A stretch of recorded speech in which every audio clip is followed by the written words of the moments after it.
Magandang umaga po. Kumusta po kayo? Mainit po ba? Mainit, no? How's your walk with God? As a disciple of Christ, how are you with your relationship with God? From our NDC conference, one of our take-homes was discipleship is about our walk with God, and disciple-making is our work for God. Sometimes in the past, we use the expressions, our discipleship is about our being, and our making disciples is our doing. So, kumusta naman ho pareho? Kumusta naman ang iyong pamumuhay, paglakad kasama ang Panginoon? Kumusta din naman po ang commission, utos ng Panginoon that we make disciples? Kumusta po? We have been talking about MAMD, make authentic multiplying disciples, coming from Matthew 28. And then this year, we have placed MAMD 2.2.2, coming from 2 Timothy chapter 2, verse 2, which reads, "And the things you have heard me say in the presence of many witnesses, entrust to reliable people who will also be qualified to teach others." Yung mga natutunan daw natin, ipasa natin, para maipasa, para maipasa. At yung symbol na 4, di ba? 4 generations. Pag tayo ay namumuhay bilang disipulo, isipin natin kung kanino natin ipapasa yung mga natutunan natin para sila rin ay maipasa at yung mapagpapasahan ay ipapasa rin ang mga katuruan at kaalaman patungkol sa Panginoon. So, kumusta ng kwento ng buhay mo bilang isang disipulo? Napakatahimik naman din eh. Parang nasa classroom, pag nagtanong, nakatungo agad. Magtatawag ako. Kumusta ang kwento ng buhay mo bilang isang disipulo? Bilang isang mananampalataya? Kumusta? Today, we'll look at a portion beginning with Luke chapter 9, verse 51, and we'll also be covering chapter 10. A lot of passage to cover, and we'll look at some of the learnings with regard to being a disciple of Jesus Christ. Nawa, mausap muli ang Panginoon sa atin. As I was getting ready this morning, and before I came up here, ang prayer ko, Lord, this is your word. Lord, may your Spirit brings the word of yours to the heart of your church. Manalangin ulit tayo. Indeed, Lord, we have come. You have brought us here. Thank you, Lord. Thank you for this wonderful hall that you have gathered us together. We pray, oh Lord, that you would speak into our hearts, Lord. May this be a Sunday morning where we will encounter you once more as you bring your word deep into our hearts. We pray in Jesus' name. Amen.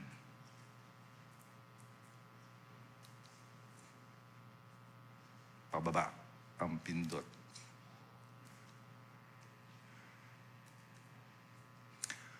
There's a cost of following Jesus. We'll find that in the last portion of chapter 9. Yung pagsunod ng Panginoon ay mayroong cost. May kabuluhan. Meron ding hinihingi ang Panginoon mula sa atin. Simulan po natin sa verse 51. When the days drew near for him, that is for Jesus, to be taken up, he set his face to go to Jerusalem. And he sent messengers ahead of him who went and entered the village of the Samaritans to make preparations for him. But the people did not receive him because his face was set toward Jerusalem. And when his disciples, James and John, saw it, they said, Lord, do you want us to tell fire to come down from heaven and consume them? But Jesus turned and rebuked them, and they went on to another village. So, nung dumating ang Panginoong Sus, nireject siya ng mga Samaritans, at anong sabi ng mga disipulo? Lord, gusto ko, magtawag tayo ng apoy. Patayin na natin ang mga yan. Nire-reject ka ng mga yan. Ganun agad. Patayin agad.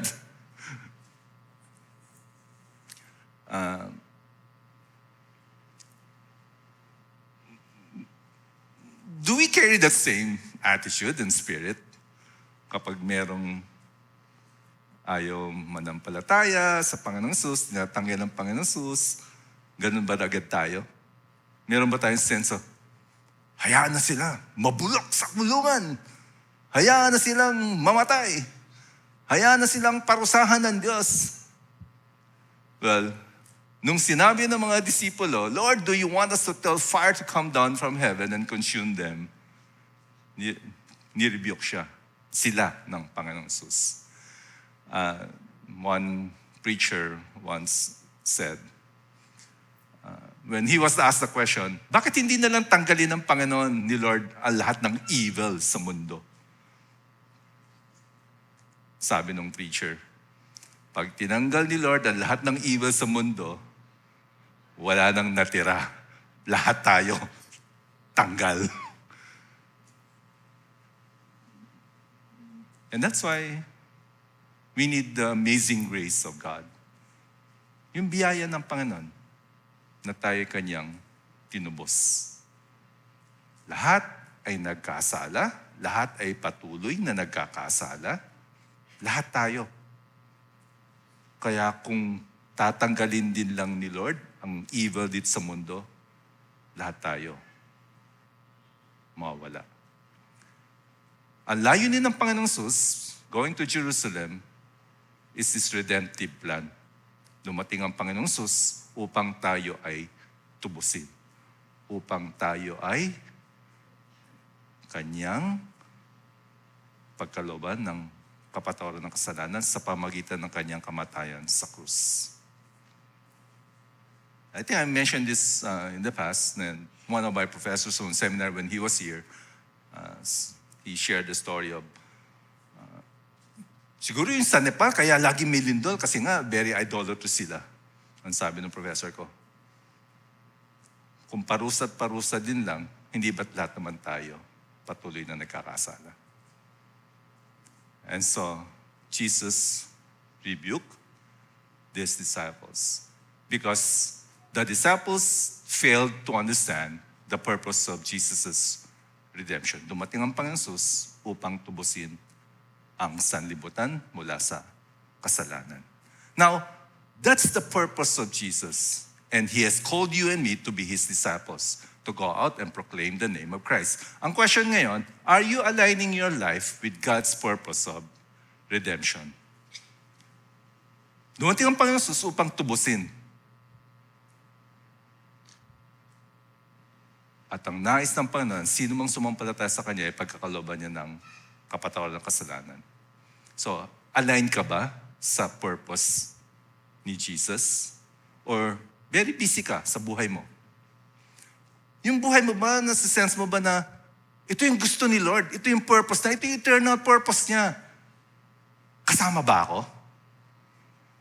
Nag-uubos ba ako ng oras, ng prayer, at ng resources ko para yung majestic plan ni God na tubusin, dalhin sa kaharian ng Diyos ang sanlibutan, ako ba ay may, anong tawag niya sa Tagalog? May ambag? May ambag ba ako? O pagising ko sa umaga, ang unang inisip ko, saan ba ako masaya? Ano bang gagawin ko sa buhay ko? Saan ba ako mamimili? Saan ba ako shopping? Saan ukay-ukay pa ako bibisita? Are you aligning yourself, your life, with the redemptive plan of God? And if you are, the next verses will tell us na may costs Kanina, tinatanong ko sa kayo, mainit ba? Naka-aircon na nga, mainit pa rin di ba? Eh di lalo na kung tayo nasa labas, ang yero, ganito kababa, tapos nag-worship tayo. Baka karamihan ay nasa bahay na lang at nag-worship online. There is a cost of following Jesus. Sinabi ng Panginoon Jesus, kung ikaw ay tunay na mananampalataya, ikaw ay tunay kong disipulo, huwag mo isipin na magkikarry on ka lang with life that is comfortable. Because when somebody asked Jesus and said to Jesus, as they were going along the road, someone said to Jesus, I will follow you wherever you go. Sasama ako. Saan ka man pumunta? Sabi ng disipulo kay Jesus. Verse 58, and Jesus said to him, foxes have holes, birds of the air have nests, but the Son of Man has nowhere to lay his head. There is a requirement of sacrifice. Madaling pumunta sa church. Actually, for some nga, pumunta lang sa church on a Sunday, sa kanya, sacrifice na daw yun. May isipin mo yun? Gigising ka lang na maaga para pumunta sa church, sacrifice na daw. Eh, ang sabi ng Panginoon, kung tatong ikaw ay disipulo, there is a requirement of sacrifice. Paano malalaman kung ito ay meron kang element of sacrifice? Well, kasi mas gusto natin comfortable di ba? Sino ba naman ang gustong pumasok sa sitwasyon na merong discomfort? Paano malalaman kung merong element of sacrifice yung iyong pagsunod sa Panginoon? May kurot ba? May pitik? Alam mo, meron kang sakripisyo na gagawin para sa Panginoon. Kasi kung walang sakripisyo, then pupunta tayo sa isang pananampalataya na ang gusto lang lagi natin ay yung komportable. Jesus said, if you really want to follow me, there is an element of sacrifice. Not only sacrifice, but priority. May isa pa daw nagsabi, sinabi ni Jesus, to another he said, follow me. Ang sagot ng tao, Lord, let me go first and bury my father. Iyaman muna ako, Lord, umuwi. Ililibing ko muna ang aking ama. Verse 60, and Jesus said to him, leave the dead to bury their own dead, but as for you, go and proclaim the kingdom of God. Itong portion na to, maraming interpretation. Ano ba ibig sabihin nung mama na, uwi muna ako, ililibing ko muna ang aking ama. May mga different interpretations with regard to that. But let's just keep it simple. Hindi priority ng tao na sumunod sa Panginoon. Alam ng Panginoon ano yung nasa heart ng tao. Kaya ang sabi ng Panginoon, leave the dead to bury their own dead. Yung dead na first dead ay yung spiritually dead. Yung mga hindi nakakilala sa Panginoon. Hayaan mo na sila na maglibing. Hindi naman sinasabi dito na pag may namatayan ka, huwag ka nang pumunta. Hindi yan ang ibig sabihin ng Panginoon Jesus. Yung last sentence will tell us the main point of Jesus. But as for you, go and proclaim the kingdom of God. Kung ikaw ay maraming excuses sa buhay, maraming kang alibay, ang sabi ng Panginoon, itong unahin mo. Ito yung priority mo. Proclaim the kingdom of God. Pangalat mo, ang ebanghelyo, patungkol sa kaligtasan ni Jesus, proclaim mo ang salita ng Diyos. Ipangalat mo, ituro mo sa iba. Yun. And then, how do we test ourselves kung si Jesus nga ang priority natin? Paano natin matetest? Kung walang conflict of schedule, madaling magsabi oy, ako'y susunod sa Panginoon. Ako'y magsuserve kay Lord. Ako'y simba Sunday. Kasi walang conflict of schedule. So how do you know if Jesus is really your priority? Pag nagkaroon ng conflict of time schedule. Pag nagkaroon ng conflict, yung kailangang pumili ka, doon mo malalaman kung sino talaga ang priority mo. Tama? Kasi kung wala naman conflict, everything is just available ka, oy, ako'y magsuserve kay Lord kasi tama-tama, available ako. Eh, paano kung hindi ka available? Ang sabi ng Panginoon, you go and proclaim the kingdom of God. Put God as your priority. Third, following Jesus requires commitment. Verse 61 reads, yet another said, may isa pa nagsabi, Jesus, I will follow you, but let me first say farewell to those at my home. Pauwiin mo muna ako, magpapaalam ako. Ang sabi ni Jesus, no one who puts his hand to the plow and looks back is fit for the kingdom of God. Wala doon nag-aararo, tapos palingon-lingon, ang deserving to be a disciple of Christ. Ibig sabihin, kailangan merong commitment. Nakilala mo ang Panginoon, kita mo yung biyaya niya, alam mo siya ang iyong tagapagligtas, alam mo, meron kang katiyakan ng buhay na walang hanggan. Ngayon, sabi niya, sumunod ka sa akin. Ang sabi mo, sige, susunod ako, Lord. Pero, sayang naman yung kikitain ko doon. Sayang naman yung kasiyahan doon. Sayang naman mga barkada ko. Inuman na naman, di na naman ako kasama, di na ako diyayaya. Palingon-lingon ka kasi nangihinayang ka. Yung commitment mo ngayon, natetest. If you are a true disciple of Christ, God requires you of your commitment. So, paano mo naman matetest ngayon kung ikaw di tunay na may commitment? Sali ako sa ministry na yan. Eh, paano pag nagpahirap na ng pahirap yung ministry? Yoko na. Dito na lang ako sa madaling ministry. Dito na lang ako sa mas madaling gawain. Kasi matetest ang commitment mo kung hindi na naging madali ang pinagagawa sa'yo.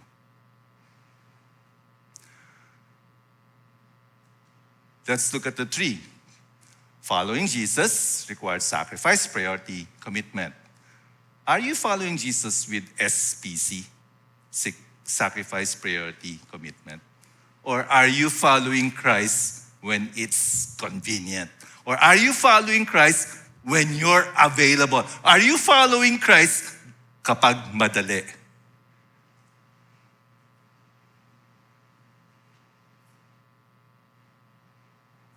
Then the Lord will know what's in your heart. Just as Jesus Christ knew the heart of each of the disciples who asked those questions.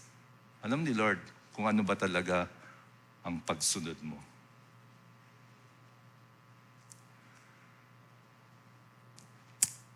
Let's go to chapter 10. After this, the Lord appointed 72 others and sent them on ahead of him, 2 by 2, into every town and place where he himself was about to go. And he said to them, the harvest is plentiful, but the laborers are few. Therefore pray earnestly to the Lord of the harvest to send out laborers into his harvest. Go your way, behold, I am sending you out as lambs in the midst of wolves. Carry no money bag, no knapsack, no sandals, and greet no one on the road. As a disciple of Christ, bilang mananampalataya, ang sabi rito, following Jesus is a call to labor for the gospel of Christ. The harvest is plentiful. It is plentiful. Ang dami pa na nangangailangan ng makarinig ng salita na Diyos. Ang dami pang nangangailangan na marinig na ang kaligtasan ay makakamtan sa pamagitan ni Jesus. Our community, our nation, they're still blinded by the traditions brought to this country by those people in the past. Blinded to what the Bible really says. They don't open the Bible. They read it according to how they like it to be read. Ang dami pa na kailangan.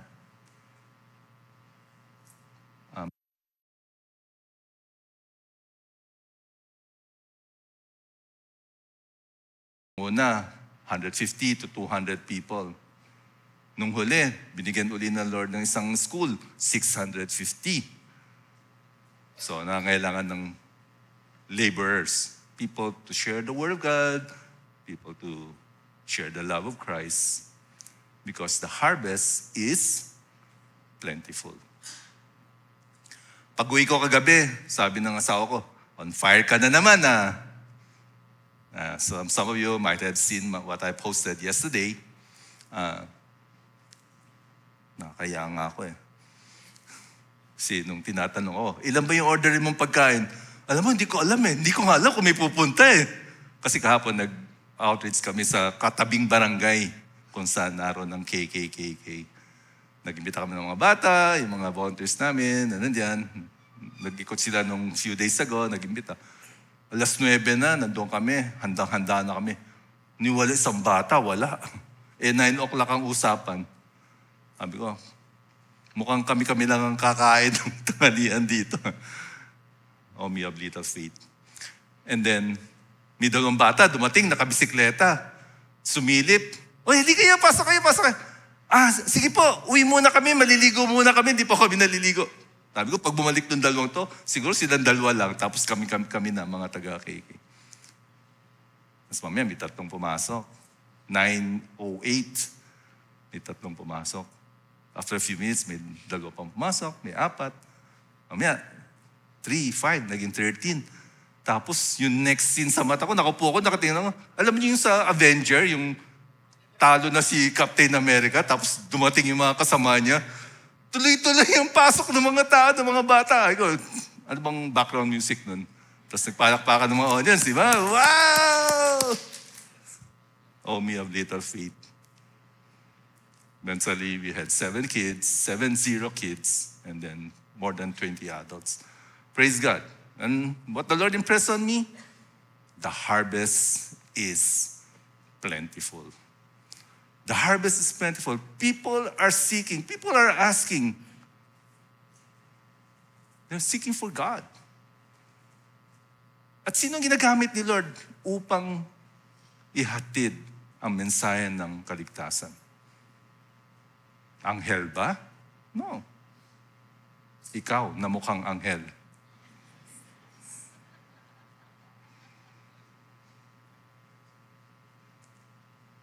It's you whom God has called to speak about the name of Jesus, to share the gospel of Christ.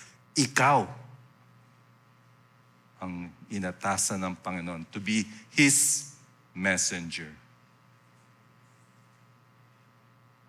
Of course, we were happy yesterday after the celebration, and then when I gathered the volunteers once more before we close in prayer, I reminded them, God has called us to invest in eternity, where moths will not be able to destroy, where rust will not be able to destroy, where thieves will not be able to come in and steal.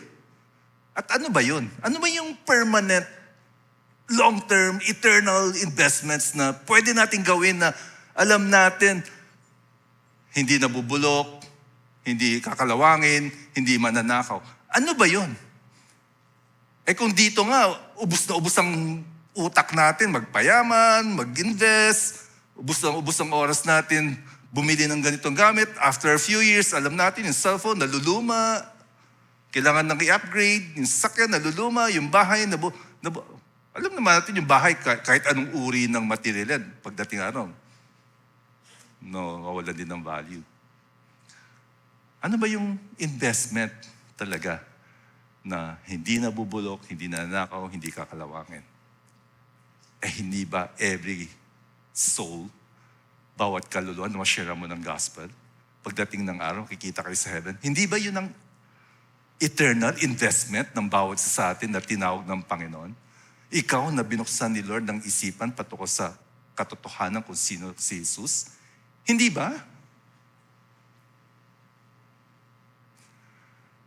Following Jesus is a call to labor for the gospel of Christ. And not only that, following Jesus is to be ready to suffer for the gospel and to trust God for His provisions. Verse 3, go your way, behold, I am sending you out as lambs in the midst of wolves, sabi ni Jesus. Sinabi niya sa mga disipulo. Verse 4, carry no money bag, no knapsack, nor sandals, and greet no one on the road. Question, is God calling you to follow Him for the sake of the gospel and to trust for His provisions? Sinabi niya yun sa mga disipulo. Hanggang ngayon, sinasabi pa rin naman niya yun eh. Ikaw ba, tinatawag ni Lord to follow Him? To let go of the security that this world can give? It is for the sake of the gospel. And to trust for His provisions. Tinatawag ka ba ni Lord? Meron bang parang bumubulong sa puso mo? Magtiwala ka. Sumunod ka.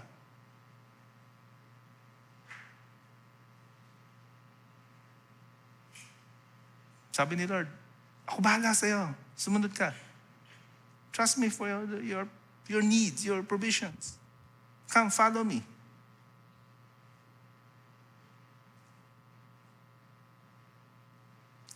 If there's one thing that I don't regret in my life, lalo na kung the circumstance of the world, what's happening in the world, this Middle East crisis, the immediacy and the coming back of Jesus Christ. One thing that affirms my heart, it is the obedience to His call to serve Him full time. Talagang walang regrets. Every time, thank you Lord for calling me. Thank you for giving me the courage to obey. Hindi kasi madali. And when people ask me, how did you get that courage to obey? And I have to admit, minsan ang tingin sa akin ng tao, nung ibang kakilala ko, parang I had it all planned out. Napapangiti na lang ako eh.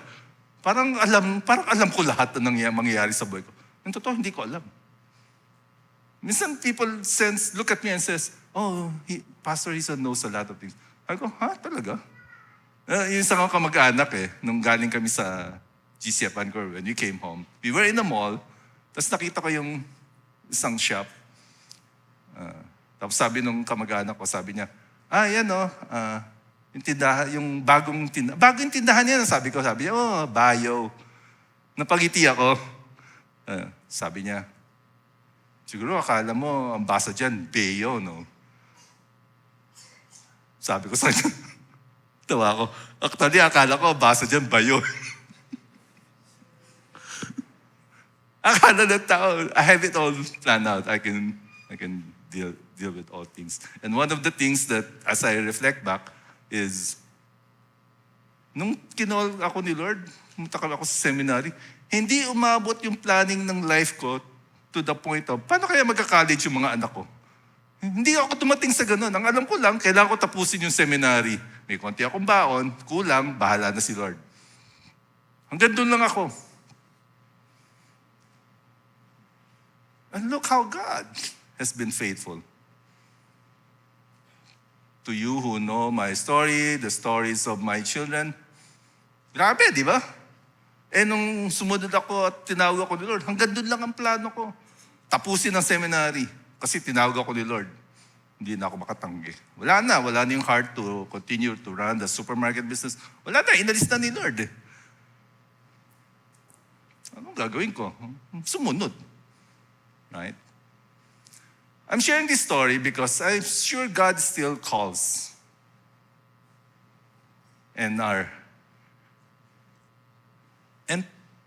will understand if you whom God has been calling, meron kang pagdadalawang isip. Whether you're a male or female, meron kang pagdadalawang. Kasi mahirap naman talagang buhay, lalo na ang daming gastusin. But I'm just sharing the story. This is my story because at the end of this preaching, ang tanong ko sa inyo, kumusta naman ang inyong buhay disipulo? Yung inyong buhay pananampalataya? Kumusta naman? Ano yung kwento nyo? Kasi nga, magkukwento ka eh. Magkukwento ka patungkol sa salita ng Diyos, magkukwento ka patungkol kay Jesus, magkukwento ka paano mo i-relate sa sarili mong buhay. Kumusta ang kwento mo?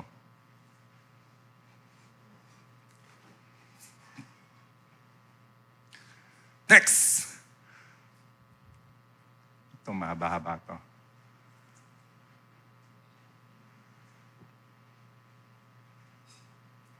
As though hindi pa tapos ang Panginoon sa kanyang mga sinasabi.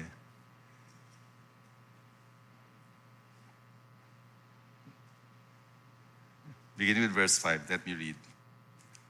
Whatever house you enter, first say, peace be to this house, and if a son of peace is there, your peace will rest upon him. But if not, it will return to you, and remain in the same house, eating and drinking what they provide, for the laborer deserves his wages. Do not go from house to house.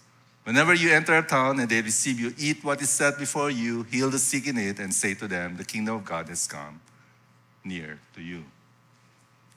But whenever you enter a town and they do not receive you, go into its streets and say, even the dust of your town that clings to our feet, we wipe off against you. Nevertheless, know this, that the kingdom of God has come near. I tell you, it will be more bearable on that day for Sodom than for that town. Woe to you, Chorazin! Woe to you, Bethsaida! For if the mighty works done in you had been done in Tyre and Sidon, they would have repented long ago, sitting in sackcloth and ashes. But it will be more bearable in the judgment for Tyre and Sidon than for you. And you, Capernaum, will you be exalted to heaven? You shall be brought down to Hades. The one who hears you hears me, and the one who rejects you rejects me. And the one who rejects me rejects him who sent me. Ang warning ni Jesus dito, following Jesus is to be ready to be rejected by those who reject Christ. As though, hindi pa sapat yung mga sacrifice, priority, commitment na sinabi ni Lord kanina doon. Ngayon, may karagdagan pa. Pag sunod mo sa akin, pag proclaim mo ng news, pag nag-share ka ng gospel, hindi lahat maniniwala. At may iba, i-reject ka. Pagtatawanan ka, insultuin ka, bibigyan ka ng iba't ibang pangalan. Willing ka ba? Lord naman, ang hirap-hirap na nga ng pinagagawa mo. I have to trust for your provisions. Tapos ngayon, sasabihin mo sa akin, sana kung okay mag-trust ako sa provision, tapos every time mag-share ako ng gospel, tutulungan ako, papakainin ako.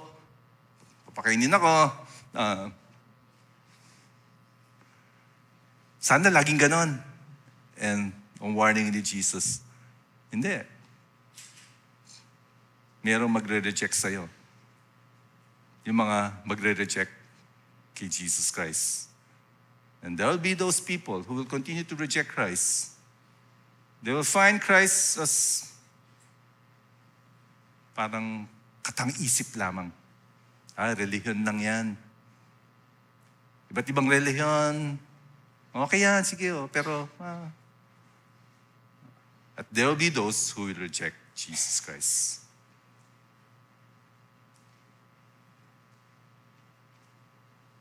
Are you ready? Not only to follow Jesus with SPC, sacrifice, priority, and commitment, but also being ready to be rejected by those who will reject Christ. Maring ikaw ay narito, you're learning, you're growing, but you know at home, meron kang mga kamag-anak who continue to reject Christ. So, Jesus is telling us that as true disciples of Jesus Christ, be ready to be rejected. The 72 returned with joy, saying, Lord, even the demons are subject to us in your name. And he said to them, I saw Satan fall like lightning from heaven. And behold, I have given you authority to tread on serpents and scorpions and over all the power of the enemy, and nothing shall hurt you. Nevertheless, do not rejoice in this, that the spirits are subject to you, but rejoice that your names are written in heaven. So, tuntua yung mga disipulo, yung mga demons nakakasahot namin. Ang sabi ng Panginoon, okay, matuwa kayo, pero dapat ang kinatutuwa nyo, yung pangalan nyo, nakalista 7, that you have eternal life. Are you rejoicing that you have eternal life? Meron pong 2 tumango. The rest. Ikaw ba ay nagagalak na ikaw ay may buhay na walang hanggan? Dapat lang. Imagine, you and I, sinners, you and I, sabi ng iba, sabi ng Biblia, gawa tayo sa alikabok. At sa alikabok tayo babalik, di ba? Tapos, marami din tayong kilala, parang gawa sa plastic. Just imagine, who are we that God will choose to die for? Sino ba tayo? Just imagine that. This sinful nature that we have, Jesus chose to come and be born in a manger. Nagkatawan-tao ang Panginoon Jesus upang yung kanyang buhay, ang kanyang sarili ay ialay niya sa krus para sa iyo, para sa akin na makasalanan. Imagine that. Amazing grace indeed. How sweet the sound. And that truth should spur us to become true disciples. That should encourage us, that should drive us the passion to serve God, to proclaim the kingdom of God, to take the costs of sacrifice, priority, and commitment.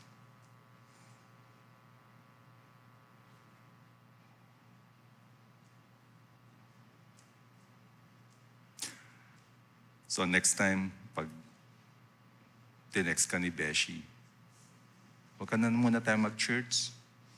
Gala tayo. Sabi mo sa kanya, SPC! Sacrifice, priority, commitment.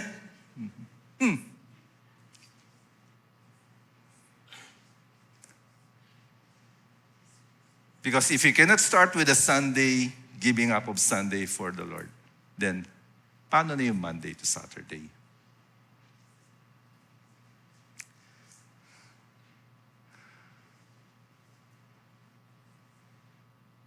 Following Jesus is to rejoice that you have been granted eternal life. Eternal life. Buhay na walang hanggan. If the Lord brought you here today, you haven't come to that point of surrendering your life to the Lord. Hindi ka pa dumadating sa puntong yun na dumating ka sa point na, Lord, totoo, ako yung makasalanan. Yung aking mga buting gawa, may halo pa yung motive na hindi maganda. Lord, makasalanan ako. Sabi mo sa Panginoon yan, Lord, makasalanan ako. Pero Lord, salamat. Kahit makasalanan ako, pinili mo pa rin na mahalin ako. Sa katunayan, yung pagmamahal mo, ang siya naging dahilan, bakit ako may buhay na walang. Sapagkat Jesus, sa iyong pagmamahal sa akin, pinili mong mamatay sa krus para sa akin. Speak that with your heart to the Lord. And the Lord will speak back to you and say, son, daughter, you have been forgiven of your sins because I, Jesus, died for you. And that's why I came to this world, upang ikaw ay tubusin. And with that, you know deep in your heart, you have eternal life. Alam mo, meron kang buhay na walang. Bakit? Kasi nga, hindi na base sa iyo ang iyong pagpunta sa langit, kundi base sa ginawa ni Jesus para sa iyo. dahil doon, meron kang katiyakan. At dahil doon, magre-rejoice ka. I have eternal life. I, na hindi deserve anong anumang mula sa Diyos, pinagkalooban pa rin na ng biyaya. Because receiving that eternal life, being part of God's kingdom, will be what will spur you, encourage you to live your life for the Lord.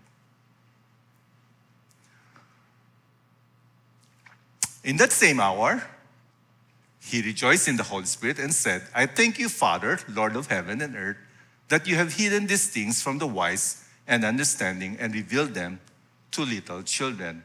Gusto ko yung verse na to. Kasi ang point ng section na to is, following Jesus is to be a recipient of God's revelations. Gusto ko yung first part kasi sabi dito, Lord of heaven, that you have hidden these things from the wise and understanding and revealed them to little children. Kasi nga, yung pato ko sa Diyos, pato kay Jesus, yung katotohanan kung sino siya, ibinibigay niya. Hindi doon sa mga napakatalino, hindi doon sa napakalalim na understanding, kundi doon sa mga parang bata na sumusuko sa Lord, sinusuko ko ang buhay ko sa iyo. I'm dependent on you. Ikaw lamang ang maaaring magbigay sa akin ng buhay na walang ganun.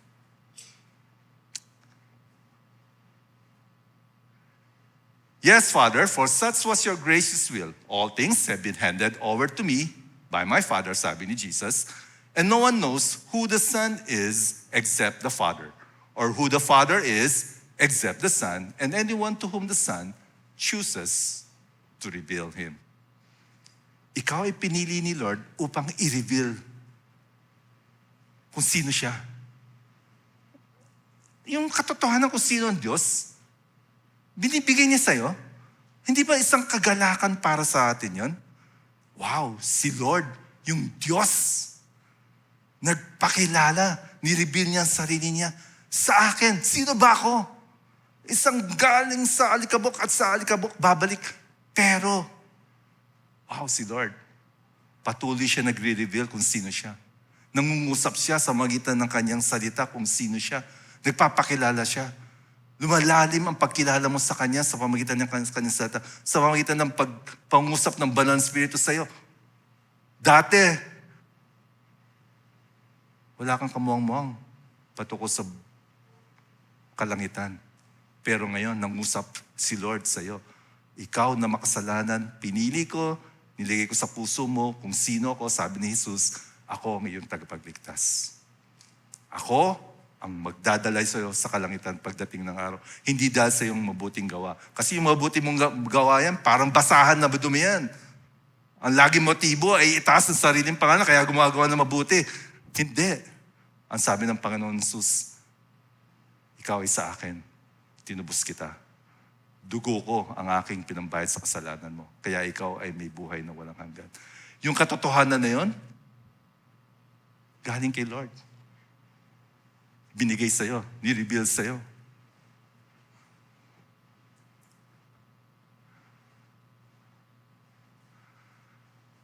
Verse 23, then turning to the disciples, he said privately, blessed are the eyes that see what you see. For I tell you that many prophets and kings desired to see what you see, and did not see it, and to hear what you hear, and did not hear it. Maano rin ako sa multimedia. So, may mga videos. Yung mga colorblind, tapos first time niligyan sila ng salamin, tapos nakakita sila ng kulay. Yung mukha nila talagang tuwa, napapaiyak. Tapos yung iba may problem sa hearing, tapos nalagyan ng device, tapos nagsalita, narinig nila yung sarili nilang boses. Yung kagalakan, grabe, sobra. Tapos talagang, maintindihan mo siya bakit sila lumuluha ng nagbabahang luha dahil sa kagalakan. Ako lang bang nagpa-Facebook? Sabi ng mga kabataan, Pastor, we're on TikTok. Yeah, Facebook is for the old people. Blessed are the eyes that see what you see. Ikaw na nakakakita sa katotohanan kung sino si Lord, ikaw ay pinagpala. Magalak ka. Ikaw na nakakarinig ng salita ng Diyos, hindi yung parang parable na hindi makulugan sa mga ayaw manampalataya, para sa kanila baliwala, ayaw makinig. Habang nandito sa church, nakaupo doon pero naglalaro ng video, makapunta lang sa church, masabi lang na siya ay nakapagsimba. At blessed are you. Nung nakikinig ka, naririnig mo salita ng Diyos. Nagkakaroon ka ng kagalakan. Kasi na alam mo, nangungusap si Lord sa'yo. Patuloy siyang nagpapakilala sa'yo. At lalong lumalalim ay yung pananampalataya, lumalalim ay yung pagmamahal sa Kanya. Blessed are you, whose eyes can see the Lord, whose ears can hear the word of God. And you are a recipient of God's revelation. Pagdating naman dito, the parable of the Good Samaritan. Hindi ko na i-cover, alam na niyo yung kwentong to. Di ba? Yes, alam niyo yung kwentong to? Yung Samaritano, yung meron daw isang mama, naglalakbay, siya ay binugbog, ninakawan, nakahalandusay sa kalsada, dumaan yung Levite, tumawid, dumaan yung Pharisee, tumawid yung priest, dumating isang Samaritan, tinulungan, nilagay sa kanyang donkey, dinala sa pagamutan, binandage, nilagyan ng betadine, band-aid, nilagyan pa ng wrap, tapos dinala sa pagamutan, nag-iwan pa ng pera. Kitang-kita, di ba? Sacrifice, priority, commitment. Sakripisyo yun, ha? Para sa kanya. Priority. May lalakbayin ako. May nangangailangan. Tumigil siya. Yung schedule niya, nasira for that day. Kasi nga, ang priority niya ay ipakita na siya ay merciful. Commitment. Pwede naman niyang pagdala doon. O, iwanan na kita sa harapan ng hospital. Bahala ka na. Sa loob ng inn, nag-iwan pa siya ng pera. Sabi pa niya, pakialagaan yan, babalik ako. Kung anumang kakulangan, i-Gcash ko na lang sa'yo. Yun ang nangyari. Kasi bilang isang tagasunod ng Panginoon, is a call to be a merciful neighbor. Nakakatawa dito, yung nagtanong, Lord, ano ba dapat kong gawin? Sabi ni Lord sa kanya, ano ba, palagay mo, love the Lord your God, love your neighbor. O, alam mo pala eh. Ang sabi ng mama, sino ba ang neighbor ko? Kita na naman ni Lord yung heart. Alam ang mga katuruan, pero walang pusong ready sumunod. Kaya ang sabi ng Panginoon, following Jesus is a call to be a merciful neighbor. We have focused on this a few years ago. Love God completely, love others selflessly. And the last point is about Martha and Mary. Alam na rin niyo yung kwentong to, di ba? Kapag may Bible study, tapos yung isa hindi mapakali, hindi nakikinig, paikot-ikot doon. Hoy, wag ka mag-Martha! Mupo kahit kayo mag-Mary, makinig ka. Hindi naman sinasabi ni Lord na masamang maging hospitable, mag-prepare, mag-serve. Ang sinasabi lang ni Lord dito, following Jesus is to refuse being distracted and worried about less important things of life. Makikita natin doon sa sagot ni Jesus. Kasi nga si Martha, busy, ayaw makinig doon sa tinuturo ng Panginoon. Sabi niya, Martha, Martha, you are anxious and troubled about many things. When we study the scripture, especially mga stories, we always focus at the end. Kasi nandun yung main point ng kwento. Doon nilalagay ng writer, ano yung main point? So when we are studying narratives, especially when we want to be a church that's really serious in our study of God's Word and not to be misled by false teachings, nasa dulo kadalasan sa narrative. Kaya, Martha, Martha, you are anxious and troubled about many things. But one thing is necessary. Mary has chosen the good portion, which will not be taken away from her. Si Mary ay umupo, nakinig sa salita ng Diyos, nakinig sa katuruan ni Jesus. And so, how's your walk with the Lord? Kumusta yung pakikinig mo ng salita ng Diyos? Nakapag-open ka pa ba ng Bible? In the morning, in the evening, in the afternoon? O busy? Are you spending time in your walk with God?